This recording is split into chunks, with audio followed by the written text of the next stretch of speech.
কিভাবে বুঝবো যে আমাদের দোয়া আল্লাহ তাআলার কাছে কবুল হয়েছে? ভাইরা আমার, দোয়া কবুল হয়েছে এরকম নিশ্চিত হওয়ার মতো কোনো সুযোগ বা কোনো উপায় কোরআন এবং হাদিস থেকে জানা যায় না যে হ্যাঁ, এই দোয়া কবুল হয়ে গেছে লিখে দেওয়া যায়, নিশ্চিতভাবে বলে দেওয়া যায়। তবে এই সম্পর্কে মুসনাদে আহমদে বর্ণিত আবু সাঈদ খুদরি রাদিয়াল্লাহু তাআলার একটি হাদিস আছে। সেই হাদিসটি আমাদের মাথায় থাকা দরকার। সেটি হলো, নবী করিম সাল্লাল্লাহু আলাইহি সাল্লাম বলেছেন যে বান্দা আল্লাহর কাছে যদি, কোনো মুসলমান যদি আল্লাহর কাছে কোনো দোয়া নিবেদন করে, দোয়া কবুলের অন্যতম প্রধান শর্ত হলো হালাল উপার্জন। সেটি ঠিক থাকার পর যদি কেউ দোয়া করে এবং সে যদি কোনো অন্যায় কাজের জন্য দোয়া না করে এবং আত্মীয়তার বন্ধন ছিন্ন করার জন্য দোয়া না করে, অর্থাৎ খারাপ দোয়া যদি না করে, তাহলে আল্লাহ তাআলা অবশ্যই তার দোয়া কবুল করেন।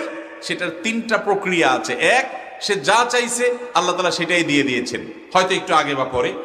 দুই, আল্লাহ তাআলা সে যা চাইছে সেটা দেন নাই, কিন্তু আল্লাহ রাব্বুল আলামিন এর